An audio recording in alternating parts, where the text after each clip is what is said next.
are you? I'm doing good, thanks. So I'm recording this video Saturday night, so I don't really know what weight just appeared there, but it was basically a maintained week. That's totally fine with me. I had such a big drop the week before, and I know a fairly major portion of that big drop was bullshit weight, basically, water weight and glycogen loss and that sort of stuff, because I just felt so deflated and had no energy this time last week, whereas right now I feel fantastic. So I know that by maintaining, I basically turned that bullshit weight loss into a real weight loss. And so I'm going to keep my carb limit at 125 grams per day for now, for another week. Now if I don't have a loss by this time next week, then I'll have to drop it back down to 100. But for now I'm just going to see how things shake out.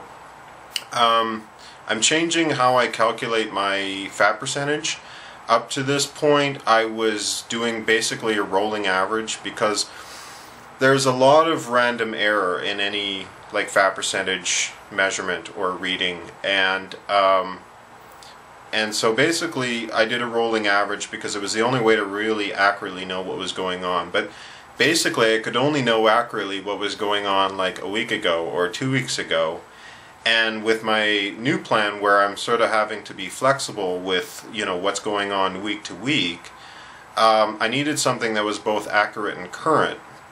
So I'll be measuring my fat percentage 3 times a week and running that data through a least squares adjustment. Now most of you have no idea what I was just talking about right there, but unless you happen to be in statistics or an engineering field, but and I'm not going to condense a semester down to a few minutes. Just suffice to say, it's a way of using statistical analysis and calculus to produce the equation of a line of best fit that runs through a data that contains random error. So it is the best way to determine what's going on accurately week to week.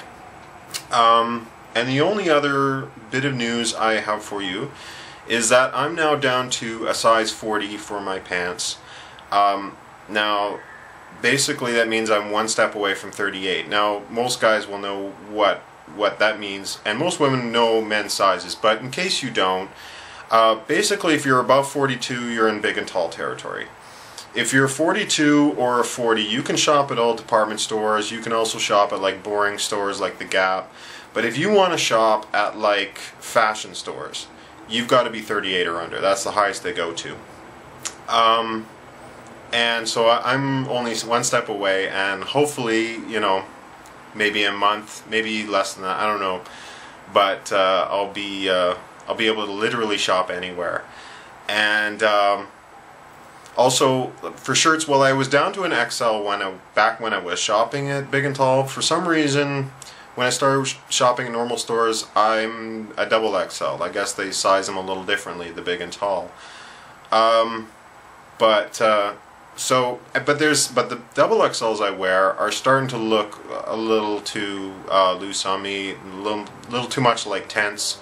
Problem is, there's a big jump between double XL and XL for men's shirts for some reason. I tried on some XLs at the store like a week ago, and they fit fine when I'm standing up, but when I'm in the change room, I always do the sit-down check to see how what happens in the gut area, and there's still a little bit of pulling at the buttons, so I'm not quite ready for an XL. But when I get to 38 pants and an XL shirt, that'll be awesome. I can literally shop anywhere, and I will. I mean, the last time I was able to shop in any store was 8 years ago, but back then I just didn't have the self-confidence to, and plus I was still, it was still under the illusion that basically baggy clothes made you look thinner, and they don't. Even if you have a little bit of loose skin, clothes that are fitted just fit better, and they make you look better, and that's always, period. I mean, that's the if there are people out there who think that baggy clothes make you look thinner, it's not true. They make you look formless and just droopy, and yeah. So don't be afraid to go to a more fitted, more fitted clothes. Anyway, that is all I have for you this week, and so I hope you all have a great week, and I will see you next time. Okay, bye-bye.